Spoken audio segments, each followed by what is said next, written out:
अगं रुपाली, रुपाली तू आणि अशी अचानक? अगं काय झालंय? अगं जनावर पाणी पिते तशी घाटा घाटा पाणी काय प्यायला लागलीस? हा आणि एकटीच आलीस वय? जावे बापू ते नाही आलेत होय? त्याचं नाव नको काढू माझ्या पुढं. कुठं असायचा आणि आसन आईच्या पदराखाली. अगं तसं नाही बोलू. काय भांडण बिन्न करून आली काय घरच्या संग? भांडण भांडण नाही, पर जीव घेतलाय त्यांनी माझा. सकाळी उठल्यापासून राब राब राबायचं, त्या जनावरांचं शेणकूर काढायचं, धारा काढायच्या, भांडी घासायची, स्वयंपाक करायचा आणि वरून उन्हातानाचं रानात भिजायचं. अरे मी बाई माणूस आहे का गडी माणूस आहे? पर कंबरड मोडलं माझं काम करू करू. काय अवस्था झाली माझ्या पोरीची. तरी तुझ्या बापाच्या नावाने गळे काढत होते मी की नका देऊ म्हणून एवढ्या घरात खटल्याच्या शेतकऱ्याला. हा पण माझं कोण ऐकायचं? माझं ऐकलं खरं ना? शेतकरी, अगं शेतकऱ्याची माणसं अशी नसतात आई. आणि तो तर नुसता साधा भोळा. अगं आईच्या तोंडातून नुसतं शब्द निघू दे, झाली झाली त्याची देवाज्ञा. मी नुसतं म्हणलं जरी ना, अहो जीव लय दुखतोय, तर म्हणतो माझी आई बी करती ना. अरे पण तुझ्या आईला सवय झाली, हाड झिजली तिची फार कामं करू करू. पण माझं काय? आलीस ना, जरा घटकाभर बस, जीवाला जरा शांत कर. पण होय सांच्याला तुझा बा आल्यावर ते काय म्हणते ती वेगळंच अजून काय माहिती. त्यांना काय खरं वाटणार आहे का आपण काय सांगितलं तरी? ते तर जावायच्या नावाचंच चांगलं करतात. पहिलं ऐकलं नाही आणि आता काय समजावं त्यांना? आता मी इथंच राहणार आहे, परत नाही जायची तिकडे. त्यांना सांगून आले मी, संपला आता सगळा खेळ.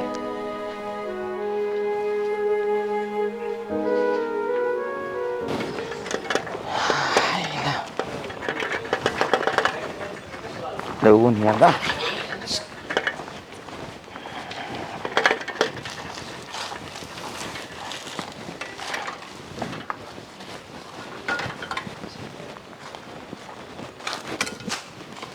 आलं मध्येच ठेवली.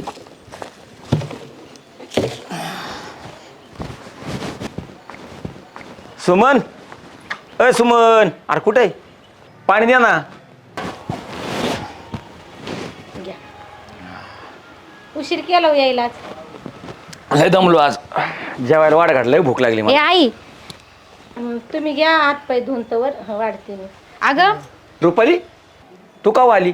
दुपारच्याला अगं एक फोन तरी करायचा. निरोप नाही, काही नाही. दरवेळेस फोन करून येते, निरोप देऊन येते.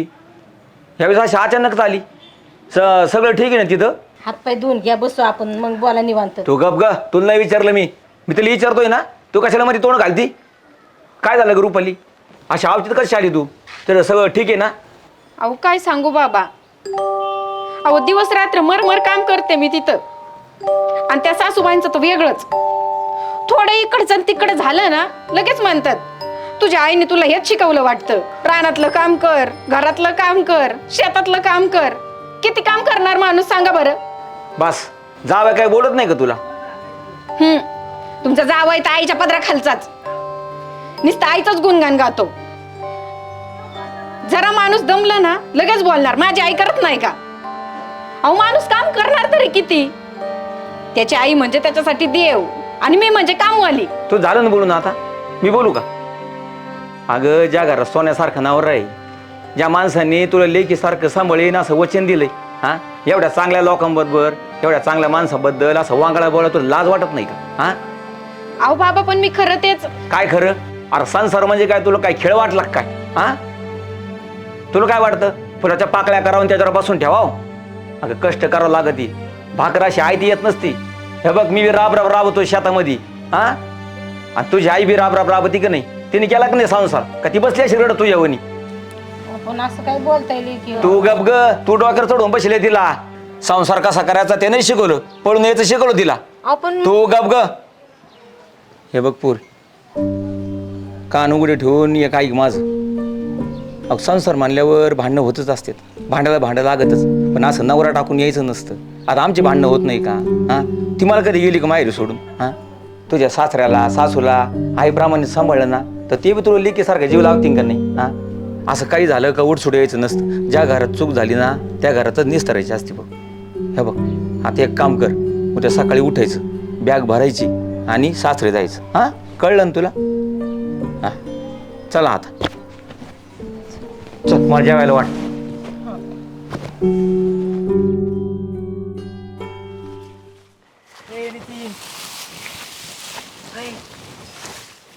अरे ती रुपाली आली ना गावात. ए जर हळू बोल बाबा आता तिचं लग्न झालंय तिचं काय करायचं आता काय झालंय काय अरे बाबा तिचं काहीतरी मॅटर झालंय तिकडे सासरवाडीत. कसं आहे अनिरुद्ध आता तिचं लग्न झालंय आता ती तिच्या घरी सुखी मी माझ्या घरी सुखी बाबा झाल्या गेल्या पानावरती आता वाचायची काय गरज आहे का आपल्याला हां ए बाबा पण नेमकं झालंय काय अरे काहीतरी कुरकुर झाली तिच्यामुळे रुसून येईल ती इकडं. तिला म्हणलंच होतं जरा विचार कर लग्न करताना विचार कर पण तिच्या बापालाच लय घाई होती. पण जाऊ दे तू भेटला का नाही तिला. अरे तू याडा आहे का रे आता लग्न झालंय बाबा तिचं आता तिला भेटणं म्हणजे स्वतःच्या पायावर कुऱ्हाडी टाकून घेणे. ये बाबू सांग ना माझं काम होतं तुला पाय काय करायचं ते. चल या तुम्ही. यांना काय बोलणं सोपं आहे ज्याचं जळतं त्यालाच कळतं. लय जीव आता माझा रुपालीवर पण शेवटी नशिबाच्या पुढं काय असतं वय जाऊ दे.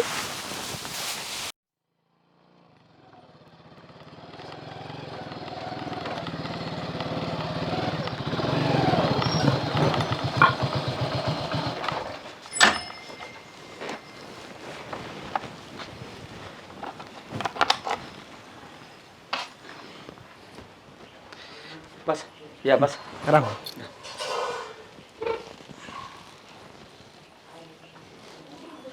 जावे बापू थोडं जेवणच घेतलं असतं नाही मामा येताना जेवण करूनच आलो होतो.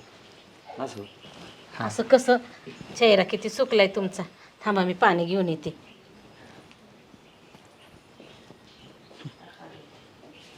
होय जावे बापू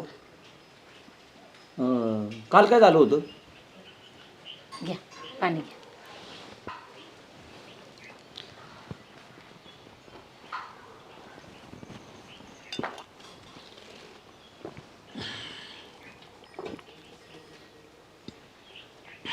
काय झालं होतं काल काय आलं मामा माई कधी तक्रार नसती पण काल जरा जास्तच झालं.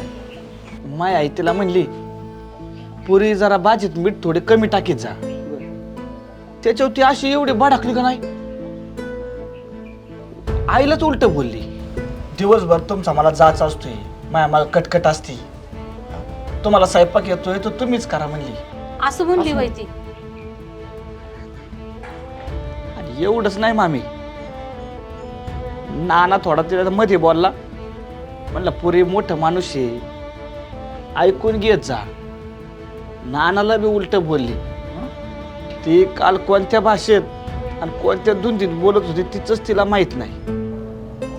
मी म्हणलं थोडं समजून सांगावं तर 4 गोष्टी मलाच ऐकवायला लागली बॅग भरून निघून आली. होय ग हा शेणभर रोयतोय तोंडामध्ये अरे एवढा चांगला नवरा हा सासू सासरे देवानी माणसं आहेत आणि त्या माणसानं असं वांगड्या बोलायला लाज नाही वाटली का तुला आवाज काय करताय पोरगीच आहे ती. तू गप ग तुझ्या अशा लाडामुळे ती सोकली काही झालं का तिला पांघरून घालती काही झालं का पांघरून घालती तिच्यावरती हा तुझ्यामुळे हे दिवस पाहायची वेळ आली आमच्यावरती. हे बघ संसार म्हणजे काही खेळ नाही अगं भांड्याला भांडं लागतच असतंय आवाज होतच असतोय हा थोडं काही झालं का असं पळून यायचं नसतं लगेच. अबे जावई बापू कालच तिला सांगितलंय आई बाप आणि सासू सासरे काही वेगळे नसते हां सासू सासऱ्याला जर आई बापासारखा जीव लावला तर ते बी लेकीसारखा जीव लावतील का नाही तिला? काल सगळं समजून सांगितलंय. हा काही झालं का पळून यायचं होय ग? हा मामा तिच्या आता वराडण्यापेक्षा ना तिला समजून सांगा आणि तेवढं माझ्या संग पाठवा तिला. अगं बघ किती सोन्यासारखा नवरा भेटलाय तुला. हा एवढे देव माणसं भेटले आणि तू खुशाल तिकडून पळून आली होय ग? हा हे बघ अगं संसार म्हणजे काय खेळ वाढतो हे तुला? हा संसार म्हणजे काय एका दिवसात उभं राहणारा वाडा नाही. त्याला रोज थोडं बांधावं लागतं. कधी प्रेमानं, कधी समजून, कधी चुकलं तर माफी मागून. हे बघ त्या वाड्याचे पाया म्हणजे हे जुनी माणसं असतात बघ. त्याचं चुकते कडक असतात पण त्यासनी जपायला पाहिजे. हे बघ जावई किती सोन्यासारखा माणूस आहे बघ बरं. हां अगं काय त्याच्या पोटात काय नाही, अन्नाचा घास नाही घेतला त्यांनी. हां इतक्या लांबून तुझ्यासाठी आलाय. हां एवढे माणसं सोन्यासारखे जपायचे. आता रडून काही उपयोग होणार नाही. हे बघ आता जाय त्याच्याबरोबर. हां आणि परत असं करू नको. जर परत माझ्या कानावर असं काही आलं तर परत उंबऱ्याची पायरी चढायची नाही बरं का ग? हां तिला समजून. जा आता आवर आणि ते बॅग बिग भरा जा आणि त्याला काहीतरी गोडधोड करून दे आता.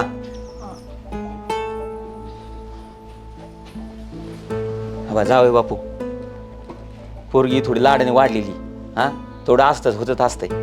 हां आता तुम्ही माणसं चांगली आहेत. हां आता तुझे वडील आम्ही सारखे संगत राहिलेलो आहेत बरोबर नाही. पोरीची चूक झाली ना पोटात घ्यायचा गाडा आणि काय असं ना ते मला सांगत जा. हां अजून ना समजी पोरगी दर्शी सांभाळून घ्या. हां हा मामा.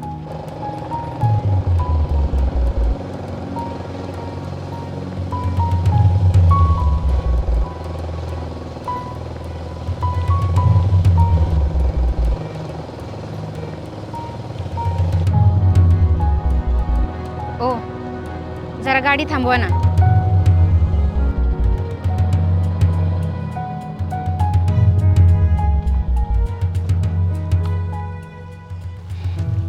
काय आलं?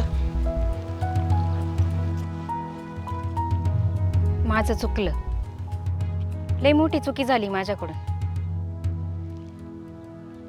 मला वाटलं मी कामाला कंटाळले पण खरं तर मी माणसांनाच कंटाळले होते. तुमच्या आई वडिलांनी कधीच मला परकं मानलं नाही पण मीच त्यांना आपलं नाही मानू शकले. काल सासूबाई भाजीतल्या मिठाचं बोलल्या. त्याच्या मागचं त्यांचं प्रेम मी बघितलंच नाही आणि त्यांना उलट बोलले. सासऱ्यांना बी उलट बोलले मी. किती मन दुखलं असेल त्यांचं. खरंच मला माफ करा.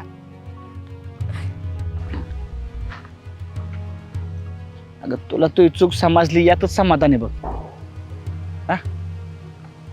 खरंच मला माफ करा. तुम्हाला पण मी लई त्रास दिला. तुमच्या समोर तुमच्या आई वडिलांचा अपमान केला मी. पण आता खरं सांगते त्यांना स्वतःच्या आई वडिलांसारखा जीव लावन मी. त्यांच्याकडून कधीच माझ्याबद्दल तक्रार नाही येणार. तू घरी नव्हती तर मला डोळा लागला नाही बघ. अगं घर घरासारखं वाटत नव्हतं. सगळ्या मोकळ्या भिंती वाटत होत्या. मला करमतच नव्हतं. रुपाली तुला माहिती आहे ना आपलं नातं कसं आहे.